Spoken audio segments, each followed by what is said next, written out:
रहीम अस्सलाम वालेकुम students. Chapter number 3 cell structure and function biology का क्लास 11 का ये चैप्टर है और ये आपके बॉटनी सेक्शन जो है इसमें इंक्लूड होगा। ठीक है, तो सबसे पहले आज मैं आपको इस चैप्टर के एमसीक्यूज़ और शॉर्ट क्वेश्चन आंसर्स जो है ये मार्क कराऊंगी। विदाउट वेस्टिंग टाइम फटाफट हम पहुँचते हैं एमसीक्यूज़ के पार्ट पर। तो स्टूडेंट्स यहाँ पर देखें, आपको पेज नंबर 68 पे कुछ एमसीक्यूज़ हैं। मैं इसको फ़ौरन मार्क करवाना स्टार्ट करती हूँ। पहला एमसीक्यूज़ जो आपसे पूछता है कि इसमें से कौन सा प्राइमरी ऑब्जेक्टिव है सेल फ्रैक्शनेशन का। ठीक है, तो इसमें से नंबर डी जो है इसको आप मार्क करेंगे। Separate the major organelles so their particular functions can be determined. Number next है आपके पास कि यहाँ पे कह रहा है कि volume enclose by the plasma membrane of plant cell is often much larger than the corresponding volume in the animal cells. The most reasonable explanation for this observation is that, यानी इसका कहना क्या है कि प्लांट सेल और animal cell के जो volume है उसमें थोड़ा सा डिफरेंस होता है। आपके ख्याल से इसमें सबसे करेक्ट ऑप्शन क्या है इसके रीज़न में? तो इस रीज़न नंबर सी जो है इसको आप पॉइंट आउट करेंगे कि वजह ये होती है कि जो प्लांट सेल है इसका वैक्यूल लार्ज साइज़ का होता है, एनिमल सेल जो है इसका वैक्यूल छोटे साइज़ का होता है। इसी वजह से एनिमल सेल जो है इसका साइज़ रिड्यूस होगा, प्लांट सेल्स का जो साइज़ है ये बड़ा होगा। ऑप्शन नंबर सी जो है इस पे आप मार्क कर देंगे। नेक्स्ट देखें, आपके पास है कि लार्ज नंबर ऑफ राइबोसोम्स जो है वो प्रेजेंट होते हैं सेल में। ये स्पेशलाइज होते हैं इनमें से कौन सी चीज़ को प्रोड्यूस करने में? तो उसका करेक्ट ऑप्शन है आपके पास प्रोटीन। अगले पर आ जाइए। नेक्स्ट है आपके पास नंबर 4 पर। ये आपसे पूछ रहा है कि एनिमल सेल्स में हाइड्रोलाइटिक एंजाइम्स होते हैं जो पैक होते हैं और ये क्या करते हैं, journal destruction of cellular components को प्रिवेंट करते हैं। आपके ख्याल से इनमें से कौन सा ऑर्गेनेल जो है वो इसके लिए रिस्पॉन्सिबल होता है? तो आपने लगाना है इसमें लाइसोसोम्स। ठीक है, बी लाइसोसोम्स को आपने मार्क करना है। नेक्स्ट पेज पर मूव कीजिए फॉरन। ये देखिए यहाँ पर नंबर 5 जो है इस पर आ जाइएगा। यहाँ पर एक किस्म की डिजीज़ है टे-सेश डिजीज़। ये टे-सेश डिजीज़ जो है ये ह्यूमन की जेनेटिक एबनॉर्मेलिटी की वजह से होती है।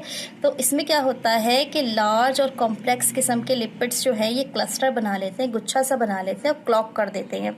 तो आपके ख्याल से कौन सा सेल ऑर्गेनेल जो है इस कंडीशन के लिए इन्वॉल्व है? तो यहाँ पर आप लगाओगे लाइसोसोम्स। ठीक है, नेक्स्ट नंबर पर आ जाइए 6 पर। ये कहता है which one is the main energy transformer of cells. बहुत आसान है, यह माइटोकॉन्ड्रिया। नेक्स्ट है organelles other than the nucleus that contains DNA, यानी न्यूक्लियस के अलावा इनमें से कौन से ऑर्गेनल्स हैं जिसमें डीएनए हो सकता है? राइबोसोम्स में, क्लोरोप्लास्ट में, माइटोकॉन्ड्रिया में। तो इसमें आपको कुछ ऑप्शन दिए हुए, तो याद रखिएगा क्लोरोप्लास्ट में और माइटोकॉन्ड्रिया में दोनों में डीएनए मौजूद होते हैं। तो आप ऑप्शन 2 एंड 3 लिखेंगे। नेक्स्ट आपके पास है which structure is common to the plant and the animal cells. इनमें से कौन से ऑर्गेनल्स ऐसे हैं जो कि प्लांट और एनिमल दोनों में ही पाए जाते हैं? तो इसका आंसर होता है माइटोकॉन्ड्रिया। ठीक है, नेक्स्ट है आपके पास cell organelles mainly concern with the detoxifications of the alcohols. इसमें से कौन सा सेल ऑर्गेनल है जो एल्कोहल की डिटॉक्सिफिकेशन करता है? ये है पेरोक्साइम्स। ठीक है, लास्ट इसमें है clarity of image is generally known as, ये है रेजोल्यूशन। ठीक है, तो यहाँ पे एमसीक्यूज आपके क्लियर हो गए। अब आप आ जाएं क्वेश्चन आंसर्स की तरफ। सबसे पहला सवाल आपसे कहता है why lysosomes is called suicidal sex, यानी कि सुसाइडल पाउचेस क्यों कहा जाता है लाइसोसोम्स को? इसकी एक वजह है, पहले आपको बता दूं फिर मार्क करवा देती हूँ। बाज़ औक़ात ये होता है कि प्लांट की जो बॉडी है उसमें कुछ सेल्स ऐसे होते हैं कि जो डिस्ट्रक्शन का शिकार हो जाते हैं या टूट फूट जाते हैं और ये बेहतर होता है कि उनको एलिमिनेट कर दिया जाए बॉडी से। तो उसके लिए एक प्रोसेस होता है जिसको ऑटोफेजी कहा जाता है। अब ऑटोफेजी में क्या होता है कि प्लांट जो है वो खुद ही अपने जो हार्मफुल स्ट्रक्चर होते हैं उसको निगलना शुरू कर देता है और आहिस्ता आहिस्ता उसको रिमूव कर देता है बॉडी में से। तो ये जो लाइसोसोम्स होते हैं वो ये काम करते हैं, इसी वजह से इनको कहा जाता है कि ये सुसाइडल सेक्स हैं। ठीक है, यानी सुसाइडल पाउचेस हैं। सेक का मतलब होता है यहाँ पे थैलियाँ, सुसाइडल का मतलब होता है आपको पता है उससे अपने आप को किल कर लेना। पेज नंबर 56 पर आप आओगे सीधा और इसका आंसर है, इसको फटाफट से मार्क कीजिएगा।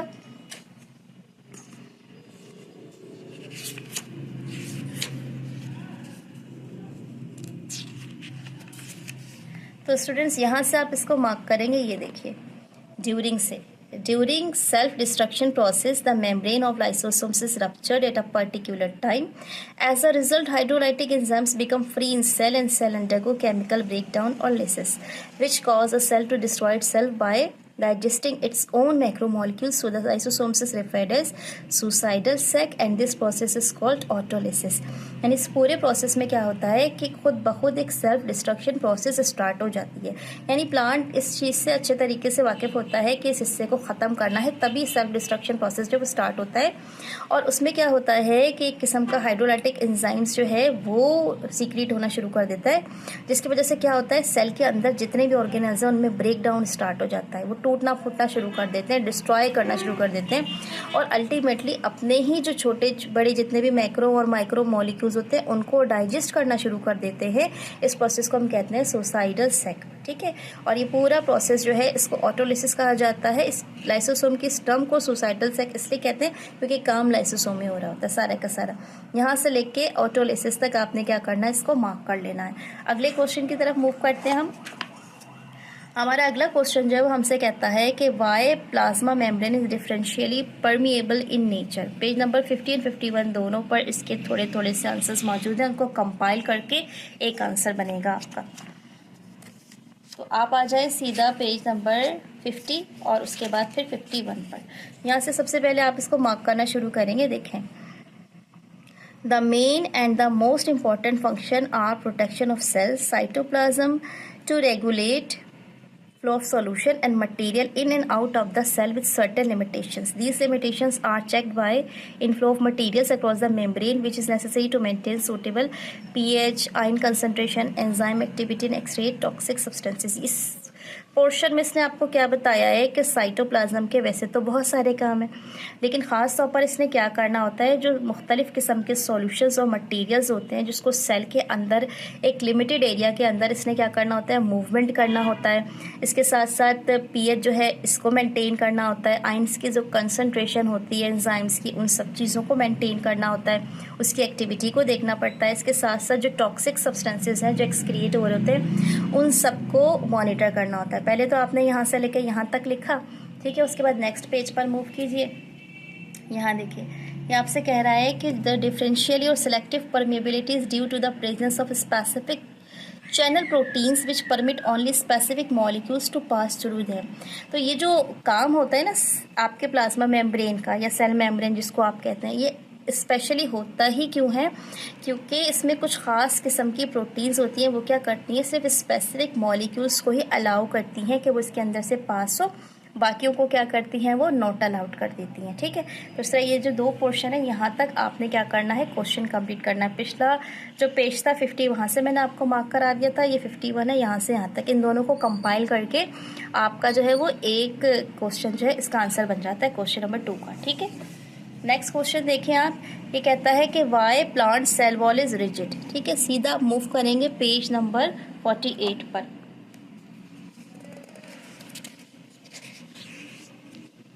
देखें, एक बात तो ध्यान में रखिएगा कि एनिमल सेल में और प्लांट सेल में जो बेसिक फ़र्क होता है वो होता ही सेल वॉल का है, ठीक है। सेल वॉल जो है प्लांट सेल में, इसका बेसिक काम ही क्या होता है, इस सेल को स्ट्रक्चर देता है, इसको एक फ्रेमवर्क देता है, तो इसीलिए इसका थिक होना बहुत ज़रूरी होता है। आप यहाँ से इसको लगाएंगे। इसने सवाल में आपसे पूछा था कि रिजिड क्यों होती है, इसका रीज़न बताना है आपको, ठीक है।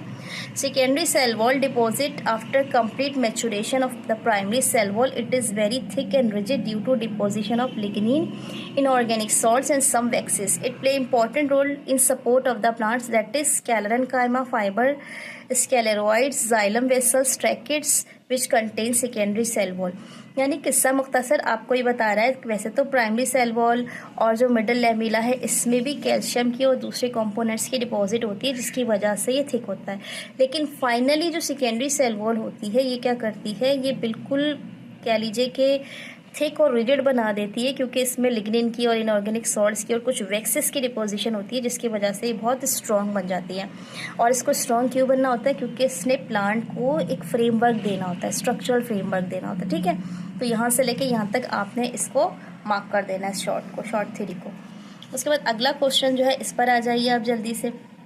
यह आपसे कहता है कि why chloroplast is called energy converting cell organelle, यानी क्लोरोप्लास्ट को एनर्जी कन्वर्टिंग सेल ऑर्गेनेल क्यों कहा जाता है, ठीक है। सेल का ये हिस्सा एनर्जी कन्वर्टिंग क्यों कहलाता है। पेज 60 पर सीधा आप मूव करेंगे और उसके बाद देखेंगे आप कि यहाँ पे आंसर आपको क्या मिल रहा है।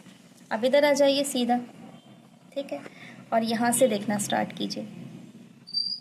पेज नंबर 60 पर ये कह रहा है the chloroplast special type of energy converting organelle, यानी ये खास किस्म का एनर्जी को कन्वर्ट करने वाला ऑर्गेनेल है। ये क्या करता है, लाइट एनर्जी को केमिकल या फूड एनर्जी में कन्वर्ट करता है एक प्रोसेस की मदद से, जिसको हम कहते हैं फोटोसिंथेसिस। इस प्रोसेस में काम क्या होता है, देखें, जैसे ही सनलाइट पड़ती है ना, उसमें इसको मिलती है लाइट एनर्जी।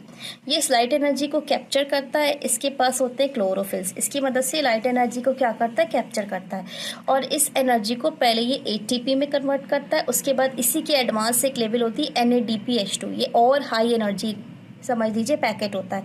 अगर एटीपी जो है ये समझ लीजिए कि लेस एनर्जी पैकेट है, तो इसी का हाई एनर्जी पैकेट होगा NADPH2। अब ये मॉलिक्यूल्स क्या करते हैं, ये मॉलिक्यूल सिंथेसाइज करते हैं, एनर्जी को यूज़ करते हैं, एनर्जी के साथ कार्बन डाइऑक्साइड को मिक्सअप करते हैं, और उसके साथ ये क्या चीज़ मेक कर देते हैं, शुगर मॉलिक्यूल्स, ठीक है। तो इस तरीके से इसने क्या किया, इसने लाइट एनर्जी को कन्वर्ट कर दिया फूड एनर्जी में। तो इसीलिए हम इसे क्या कहते हैं कि ये क्या करता है, ये एनर्जी कन्वर्टिंग ऑर्गेनेल होता है। यहाँ से लेके यहाँ तक आपने इसको मार्क कर देना है, ठीक है। नेक्स्ट क्वेश्चन की तरफ मूव करेंगे अब हम। हमारा नेक्स्ट क्वेश्चन जो है ये एक किस्म का डिफरेंस है। ये कहता है कि how prokaryotic ribosomes is different from eukaryotic ribosomes, page 54 पर। इससे पहले आपको एक छोटी सी चीज़ बता दूं, प्रोकैरियोट और यूकैरियोट में फ़र्क क्या होता है। देखें, यूकैरियोट्स जो है वो कंप्लीट न्यूक्लियस होता है, ये तमाम जितने भी एडवांस बॉडीज़ होती हैं उनमें होता है, जिनमें कंप्लीट सेल होता है। जबकि प्रोकैरियोट्स जो होती हैं ये प्रिमिटिव्स के होते हैं, जैसे कि बैक्टीरिया के हो गए, फंगी के हो गए, वायरस के हो गए, इस तरह की जो बॉडीज़ होती हैं उनमें आपको हमेशा प्रोकैरियोट्स मिलेंगे, ठीक है, सेल। इनका इनकम्प्लीट न्यूक्लियस होता है। तो इसमें दो डिफरेंस से आप लगा लो। सबसे पहली चीज़ क्या होती है कि जो प्रोकैरियोट सेल्स होते हैं इसमें जो राइबोसोम्स होते हैं ना, ये फ्रीली डिस्पर्स्ड होते हैं साइटोप्लाज्म में। इसकी वजह क्या होती है, प्रोकैरियोट्स का सेल क्योंकि इनकम्प्लीट सेल कहलाता है, इसमें इनकम्प्लीट न्यूक्लियस होता है, तो उसमें एंडोप्लाज्मिक रेटिकुलम तो होता नहीं। इसी वजह से राइबोसोम्स जो फ्रीली साइटोप्लाज्म में क्या करते हैं, मूव कर रहे होते हैं। जबकि यूकैरियोटिक सेल्स में क्या होता है कि राइबोसोम्स फ्रीली तो साइटोप्लाज्म में मूव कर रहे होते हैं, लेकिन साथ साथ एक बॉडी होती है एंडोप्लाज्मिक रेटिकुलम, उसमें भी अटैच्ड होते हैं, ठीक है। पहला डिफरेंस ये हो गया यहाँ से लेके यहाँ तक। उसके बाद एक दूसरा डिफरेंस होता है साइज का। जाहिर सी बात है प्रोकैरियोटिक सेल्स जो है इसमें राइबोसोम्स का साइज छोटा होगा, यूकैरियोटिक में बड़ा होगा। तो जो साइज होता है राइबोसोम्स का जो कि यूकैरियोटिक में होता है वो आमतौर पे थोड़ा सा बड़ा होता है। कितना बड़ा होता है, ये होता है ATSS होता है, सिविटबर्ग यूनिट, ठीक है। ये साइंटिस्ट के नेम पर इन्होंने अपना यूनिट बनाया था, सिविटबर्ग unit.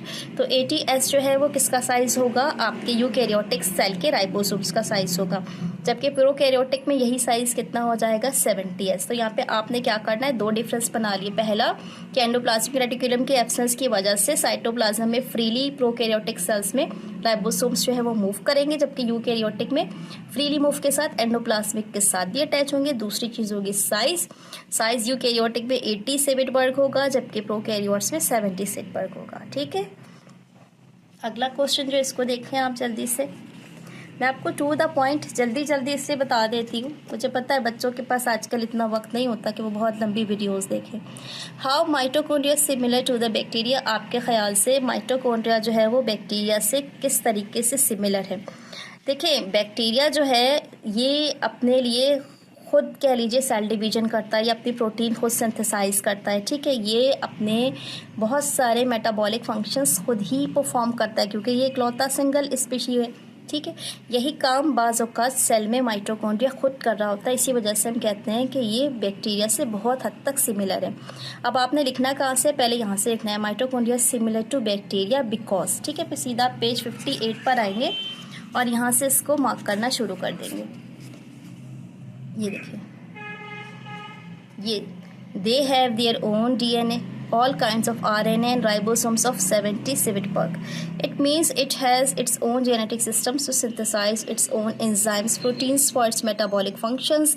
They can be divided in half and thus reproduce independently of the cell's normal cell division. यहाँ से यहाँ तक इसका मतलब क्या हुआ कि ये सारी प्रॉपर्टीज बैक्टीरिया की और यही प्रॉपर्टीज जो है ये माइटोकॉन्ड्रिया की भी रिपीट हो रही हैं, ठीक है।